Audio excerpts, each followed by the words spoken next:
Katingsi-tingsi lang na pero parte ng kulba. So first time ko nga mulupad. Ciao.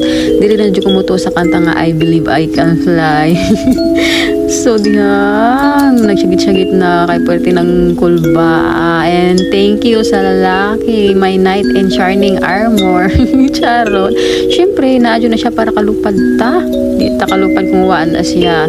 And share ko lang yung tumatak talaga sa sinabi sa akin ni Apple Louise, ang pagiging masiyahin ay inuugali. Pero wag naman yung tatawa ka ng walang dahilan. Iba na yun. So, then, sobrang enjoyed diyan tapita, oh. Kita dyan na kung sa kanindot ang gihimo sa Ginoo.